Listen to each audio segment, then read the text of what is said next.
Soy Ismael Lorenzo y les voy a leer un relato mío titulado Reinaldo Arenas, un gay cojonudo. A Reinaldo lo conocí en la Cinemateca de La Habana, donde los jóvenes con cierta inquietud intelectual iban a refugiarse de los soporíferos films soviéticos, que eran usuales en los cines habaneros en los años 60.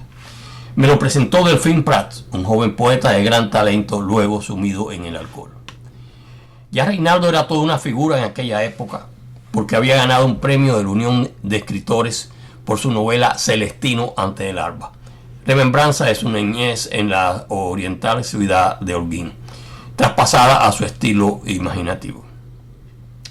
Luego, su segundo libro, El mundo alucinante, sobre las persecuciones de la Inquisición a Fray Servando Teresa de Mier, muy bien recibido por la crítica internacional y editado en París por Ediciones de Seuil, le trajo muchas sospechas a los comisarios del régimen de si se trataba de igualar los tiempos de Fray Servando con aquellos tiempos de represión revolucionaria.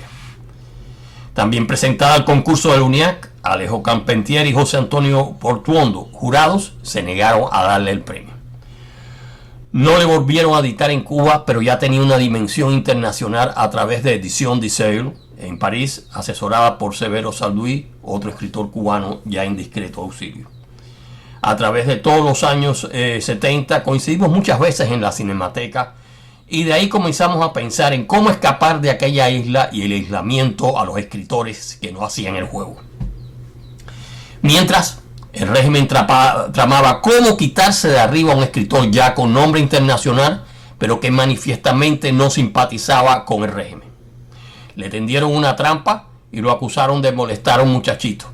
Lo pusieron preso y lo metieron en el Castillo del Morro, una tenebrosa prisión en una antigua fortaleza española del siglo XIX. No recuerdo bien cuánto tiempo estuvo preso, fue como un año o dos. Finalmente lo soltaron y recuerdo que me lo encontré en esa época por la Rampa, el centro de La Habana moderna. Estaba encorvado y extremadamente delgado, se había enfermado de un pulmón y había perdido su trabajo en la Unión de Escritores. Pero gracias a todos sus contactos pudo conseguir una habitación en un hotelito a 8 o 10 cuadras de donde yo vivía. Así que estábamos más cerca para hablar de nuestros planes de huir de aquella isla infernal. Él no tenía teléfono, ni yo tampoco. Estábamos hablando de más de 40 años atrás y las limitadas redes telefónicas eran reservadas para los simpatizantes del régimen. Durante años, cuando vivía por la playa de Miramar, Reinaldo se había entrenado en nadar, siempre pensando que por la bahía de Guantánamo y su base de la Marina norteamericana a un costado, a la que se podía llegar por mar, era una vía de escape. Unos días antes que cayera en prisión, llegó al piso habanero donde yo vivía y me dijo que pensaba atravesar a nado la bahía para llegar hasta la base. Como yo vivía a un par de cuadras de la terminal de trenes, me pidió pasar la noche ahí. Mi esposa le preparó la cama en la habitación que fue de mi hermana, que había venido a Miami varios años antes. Esa cama la había estado usando para dormir mi perro Pierre. No creo que oliera muy bien, pero pudo pasar la noche y salir temprano a coger el tren para Santiago de Cuba, en la provincia oriental, que salía a las 7 de la mañana. 2 o 3 días después, cuando iba caminando cerca de la casa y oigo que alguien me chiflaba quedadamente, volví la cabeza y me sorprendió ver a Reinaldo. Subimos hasta mi casa y me contó que en Guantánamo llegó a meterse en el agua, pero no pudo atravesar porque había como unas cercas marítimas que le impidieron seguir hacia la base de la Marina norteamericana. Después no lo volví a ver hasta aquel día en la Rampa, recién salido de la prisión, flaco y encorvado. Cuando le consiguieron aquella habitación en el Hotel Monserrate, como no estábamos lejos, a cada rato pasaba por la casa. En esa época, ya un pari en la isla, muchos de quienes lo agasajaban antes le habían vuelto la espalda. Entre los que no le dimos la espalda estaban también los hermanos Abreu. Quizás por eso somos los únicos de los que no habló mal en su libro autobiográfico Antes que anochezca. Comenzaba cuando perseguido se había escondido en el bosque de La Habana y tenía que escribir durante el día. Mientras que ya instalado en aquel hostelito seguíamos pensando cómo escapar de la isla, a Reinaldo, a través de un contacto con una francesa, había podido enviarle los manuscritos de mis 3 novelas, La ciudad maravillosa, Alicia en las mil y una cama, y la Hostería del Tesoro a Severo Sarduy en París, que me las guardó durante años. En eso estábamos cuando sucedió lo de los 10.000 asilados en la Embajada de Perú en un par de días, y Castro dijo que todos los gusanos podían abandonar la isla.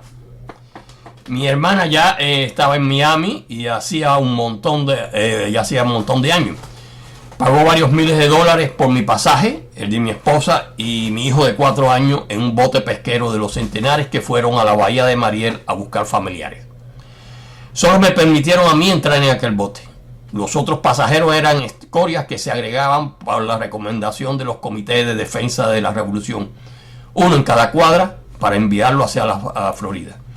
Entre esos escorias estaba Reinaldo Arenas. Los comisarios del régimen se dieron cuenta muy tarde que se les había escapado un escritor de fama internacional. No nos volvimos a ver hasta cerca de un año después, cuando viajando en un subway neoyorquino veo que enfrente a mí se había sentado alguien que me pareció conocido. Y lo mismo le pasó a él. Los dos habíamos engordado. Y ya seguimos en contacto por teléfono, en presentaciones de libros, hasta que en noviembre del 86 me salió un trabajo de profesor en California. Antes de irme, almorzamos juntos en uno de los restaurantes cubanos del Village neoyorquino. No sabía que sería la última vez que lo vería, aunque de vez en cuando hablábamos por teléfono. Allá por el año 89, de visita en Miami, Manolito Vallaga me dijo que Reinaldo, aún en New York, tenía SIDA. El 7 de diciembre de 1990, Manolito me llamó a California y me dijo que Reinaldo se había suicidado.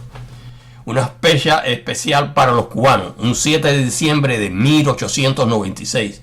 Durante la Guerra de Independencia había muerto en combate el general Antonio Maceo. Así se veía Reinaldo Arenas, un combatiente contra el totalitarismo. Había venido a Estados Unidos a gritar verdades y las gritó mientras tuvo vida.